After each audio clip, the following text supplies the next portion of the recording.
Everyone अस्सलाम वालेकुम, स्वागत है मेरे यूट्यूब चैनल पे। तो ये देखिएगा राखी सावंत जो कि शर्लिन जो वैसे ब्यूटीफुल जोड़ी थी यार। ना आदिल आया होता ना इन लोग की ज़िंदगी एक दूसरे से दूर होती। वो आया इन लोग की ज़िंदगी में फितना लगा दिया जो कि दोनों एक दूसरे से अलग हो गए, अपने सारे रिश्ते ख़त्म कर दिए। दोनों एक दूसरे पे एलिगेशन एक दूसरे पे दोनों लगाते गए, जो कि दोनों एक दूसरे की ज़िंदगी से काफ़ी दूर हो गए और एकदम से अलग हो गए।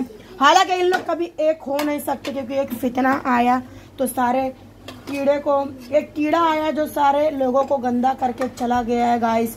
तो मैं उसके बारे में बयान नहीं कर सकती हूँ।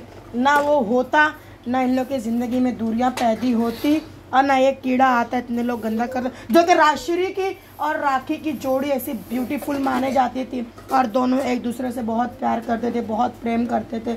लेकिन आदिल खान दुर्रानी के आने से इन लोग की सारी ज़िंदगी अलग हो गई, एक दूसरे से ज़िंदगी पूरी दूर हो गई।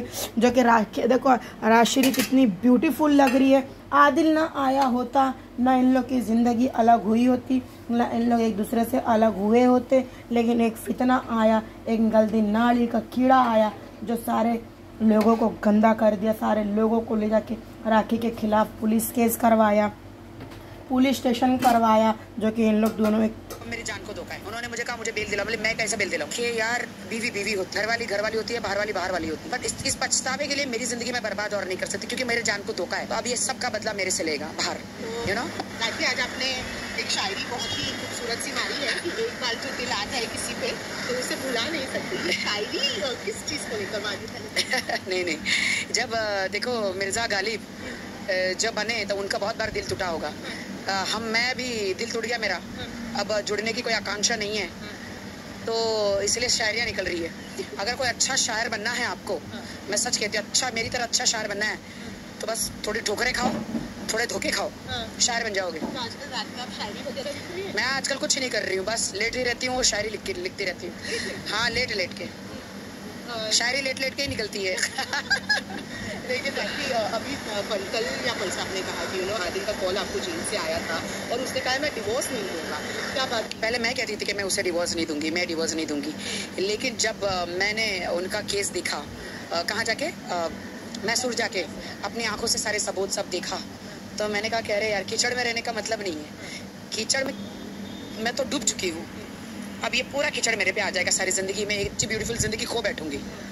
तो अब प्यार का बुखार तो था मुझे, लेकिन इस बुखार ने करोना हो गया तो मैं अब दोबारा करोना नहीं चाहती। इसलिए मैंने कहा कि चलो भाई, पहले मैं मना करती थी डाइवोर्स नहीं दूंगी, अब मैं बोली नहीं, साथ में रह के फ़ायदा नहीं है, साथ में अब मेरी जान को धोखा है क्योंकि ये 3 महीने से अंदर ही है ना, 2-2.5-3 महीने से अंदर ही है। लेकिन इनको बेल ही नहीं मिल पा रही है। उन्होंने मुझे कहा मुझे बेल दिलाओ, बोले मैं कैसे बेल दिलाऊँ?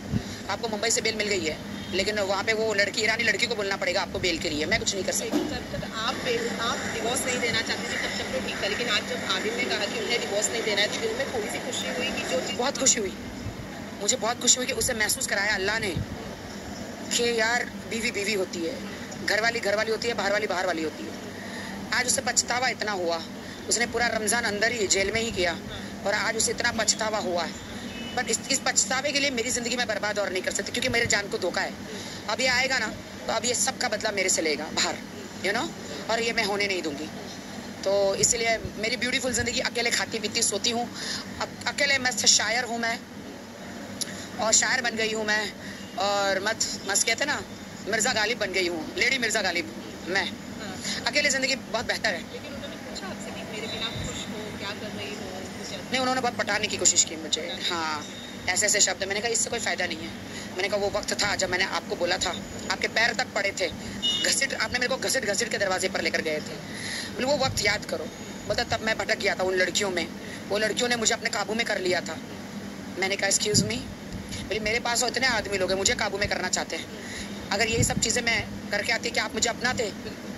आप मुझे नहीं अपनाते, आप मुझे एक उल्टा और अलग अलग औरत को नाम देते। कहते हैं ना कि लाइफ इज़, क्या बोलूँ मैं अभी आपको। लेकिन एक शायर को जब दोबारा प्यार होता है तो वो उससे भी गहरा वाला प्यार होता है। तो राखी, अब जब आपको दोबारा प्यार होगा तो कितना गहरा होगा? आदिल से कितना? मुझे नहीं लगता मुझे दोबारा प्यार होगा। अभी मुझे फ़िलहाल लगता है कि मुझे नहीं लगता, कहीं ना कहीं किधर न किधर कहीं ना कहीं होगा, वो कहाँ होगा मुझे नहीं पता, मुझे नहीं पता है, सच में मुझे नहीं पता। अभी तो मैं मस्त मौला अकेले जीना चाहती हूँ, अकेले रहना चाहती हूँ, मुझे किसी प्यार में नहीं पड़ना। आप देखो ना, मैं एक जिंदा लाश, आप ऊपर से नीचे तक आप मुझे देखो, मैं एक जिंदा लाश हूँ। मैं एक ऐसी जिंदा लाश, चलती फिरती लाश हूँ जिसके सीने में दिल नहीं है। मैं कुछ महसूस नहीं कर सकती हूँ। मेरे जो हालात है वो किसी के ना हो। ना मैं खाती हूँ, ना मैं पीती हूँ, ना मैं कुछ महसूस कर पाती हूँ। सिर्फ और सिर्फ मैं रोती रहती हूँ, क्योंकि अपने पेरेंट्स को मैं मिस करती हूँ। इस दुनिया में, भरी दुनिया में अकेले रह गई हूँ मैं। मेरी माँ को मिस कर